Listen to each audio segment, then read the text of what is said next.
guys, it's Hannah, and today I'm coming to you with a very exciting interview and a very exciting guest. I'm here with Stephanie Garber, the author of Caraval, her newest release. Thank you so much for being here on my channel with me. Thank you so much for coming out to talk to me. I'm really excited. Me too. Do you want to start off by telling us a little bit about what Caraval is about? Sure. Caraval is a story about two sisters who have always wanted to take part in this magical game that blurs the lines between fantasy and reality. It's ran by this Caraval master named Legend, and he tells you all, remember, it's only a game. And the question is like, what's real? What's part of the game? And finally, after years, they get to go to the game, and it ends up being a little more than they bargained for. Caraval is a story about magic, mystery, and adventure, but it's also a story about sisters. Can you talk a little bit about your inspiration and where you drew that inspiration from to write a sister story? Yeah, my sister is my very best friend. Like, growing up, I was not the girl. I was the girl who never had a boyfriend. But I always had my sister, and we even grew up in like a neighborhood full of boys. So I've always been like non-athletic girly girl, let's play with dolls. And so I've always had my sister, and we're pretty close in age, and she's still my best friend. There's a younger sister and an older sister, and the younger sister is not modeled after my sister at all, but I drew a lot from that relationship.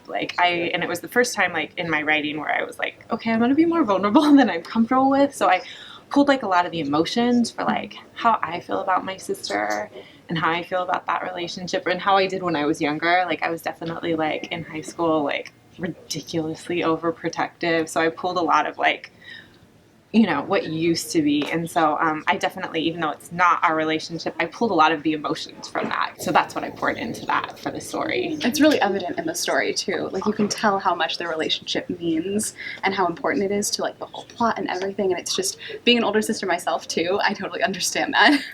Thanks. Yeah, I get excited when I met you, when you said your sister was here. I was like, oh my gosh, because I love it when sisters read, because I don't know, I hope they feel the like specialness. The book is packed with twists and turns, lots of plot twists. I was wondering if you had these planned out ahead of time or if they just came to you as you were writing.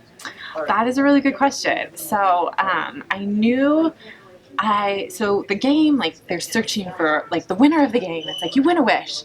But what I really wanted it to be about, as I wrote, wasn't the focus so much on like, oh, is she gonna win the wish or not? Like, I wanted the focus to be like, what's real and what's just part of the game. So when I wrote, like, I spent months working on the first two opening chapters just to figure out my characters. So I spent a lot of time after that and on those, like, just figuring out who my main players were, what the setting was, what the world was. And then after that, I was like, okay, I'm just gonna write. And I kept it a secret from myself, what was real and what was a game. And so for certain characters, I wrote out like two different possible backstories. Like, one, this is what their motivation is if it's all a game. This is what their motivation is if they're all real.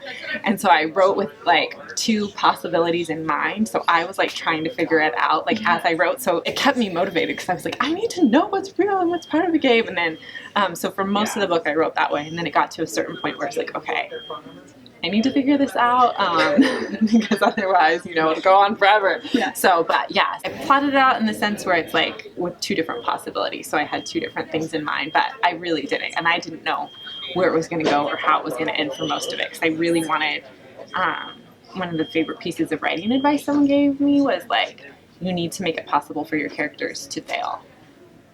And so, that's really good advice. Isn't it? Because Yeah. it's like, sometimes it's like, oh, you know, it's going to be okay. And so it's like, I really wanted to write this with the possibility of like, you know, like, so I tried to leave every possibility open as I wrote and not let myself know what was going to happen so that I felt all those emotions with them.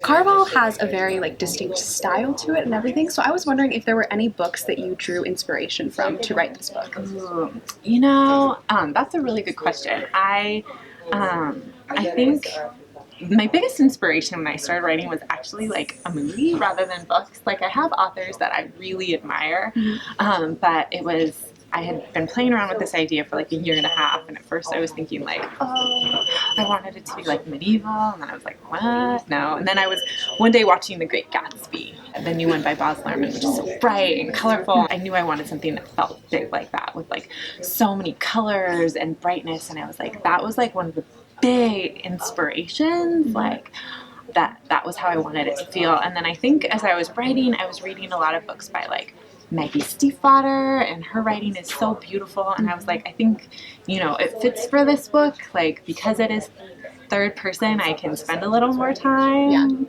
you know, with description. And so, and then like other favorite authors like Laini Taylor. Mine too. I love her writing. And then also, like, one of the things I love, like, Daughter Smoke and Bone is like Absolute favorite series. Right? Like, Yes. Yeah, so good. And in the first book, I loved that the relationship, like, between Brimstone and Carew, and that father-daughter relationship. So, like, I think, like, ever since reading that part of, you know, and that's probably even part of why, like, the sister relationship, I wanted it to be so important, because I was like, I want a relationship where it's like, I love romance, like, I'm all for it, but I think it's nice to have that family, like, love too. So she is definitely influenced. Who else? I'm like, oh, this was another one. This was another big influence.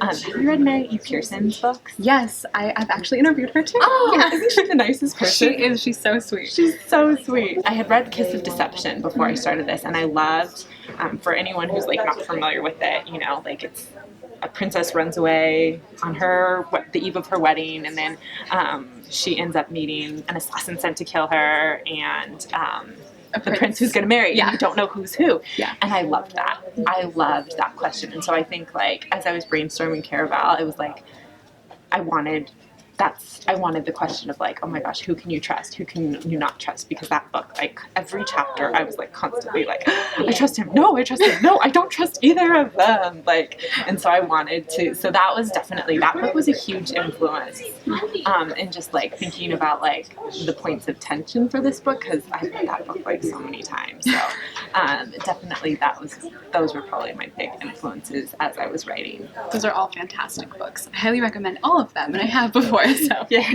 While I was reading the book, I was really happy to see, like, a cast of such well-developed, diverse, and, like, flawed characters. I was wondering if there was any specific character that you really enjoyed writing above the other ones. Oh, gosh. You know, I loved all these characters. Julian was a big surprise for me. I did not intend to make him a significant character. I like that answer. That makes him even more interesting. He just showed up, you know, like, I had him in that second chapter, and he was, and I don't want to spoil anything for anyone, but I didn't intend to make him a significant character, but I felt like he just kind of stole the show, so I just kept throwing him in more and more to see what would happen. So I love Julian, and I do too. Yeah. I'm so glad. And then in Legend, I had a lot of fun creating Legend. So when I first, and I don't think I've told anyone this before because I feel kind of silly admitting it. So when the book Legend by Marie Lu came out, I bought it, and I didn't know anything about it, but I just naturally assumed that it was about a character named Legend. Which it isn't. It's an awesome book, though. Awesome series. Highly recommend it. So I think, like, ever since that, I've been wanting a character named Legend. And so finally, since no one else was writing about one, I was like, okay, I'm going to do it. And there's more to it than that. But, like, so I was really excited to, like, be like, okay, who does this guy think he is? And why does he think that? And so I was excited to, like, explore that character, too. So yeah, but Julian. True. This is kind of a interesting question, but talking about the characters again, if you, like the main characters, if you were to pick a favorite book for each character, like, let's say, like, Legend, Julian, Scarlet, and Tella, what do you think their favorite books would be? Okay. And would they be readers in the first place? Yeah. Is the other question. Yes. Scarlett's a reader for sure. And she would probably, okay, if I spent more time, like, looking at my bookshelf or walking around Barnes & Noble, I might see more, but I would think Pride and Prejudice, because Scarlett really wants to get married, and her sister's really important to her, and so I feel like that book would really resonate with her. And Tella is a reader. Like, she actually is, even though people might not think it. But she is a reader, which I found out. And I think she would probably, you know, I think Tella would be a big Sarah J. Maas fan. High fantasy. I think she would like, I think she would really like the Throne of Glass series. Like, I feel like that would be something. See that. Right? Yeah, I feel like she has that, like, like edge to her, Yeah. where she'd like something super intense. Yeah, and so even though she's not like good with the sword or anything like that, I think she would like the idea of being like, yeah, I can take all these people on. So, you know, and Selena, I hope I'm saying that right, you know, doesn't want to be like trapped or confined until it can relate to that. So I think she would really like that series. Julian's not much of a reader. It's one flaw. Yeah, I know. But I think he's probably more like TV shows. Probably doesn't have maybe the attention span for movies. So I don't know for his favorite TV show. Probably not something that I've watched. So I can see him watching like Game of Thrones or something. Oh, yeah. Something like just like super intense with lots of like fantasy and politics. Yes, which is something I haven't watched, but yeah. I haven't either. So. Okay, yeah, I'm like, but it sounds like it could totally be up his alley. And then Legend, you know, probably, he's definitely a nonfiction guy. Yeah. You know, like. He's too grounded for like fantasy or anything. Yeah. Like, I think he would be, and I don't know how you say it. How do you say it? Machiavelli. Yep, there we go. Probably for Legend, which is kind of a book cliche is the answer. Prince. Yeah. But I feel like I could see him picking that one up. Yeah. So, yeah, good question. Like, ooh, I'm going to use that on someone in the future. The very last question. So the book leaves off with a wonderful epilogue, but it leaves the door very open, and it also kind of like closes the book off really well. So I know you can't tell us too much about anything in the future, but I'm hoping that we will be getting some more books. If you can tell us any little bit, anything at all about the future books or the future of this world, what could you tell us? Ooh. That is a good question. And thank you for saying that.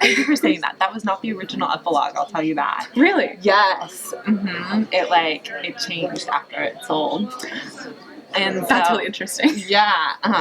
It was more standalone. Oh, okay. Mm-hmm. And so I changed it. And so we changed it to open up for a second book, and I'm working on it right now. Okay. And I can tell you that it will be out in 2018.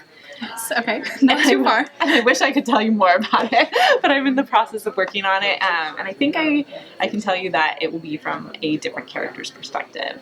That's really interesting. I did not expect that. Oh, yeah. I didn't expect it either in the first draft. It was from two characters' perspectives, and then after talking with my editor, it was like, no, it's this character's story.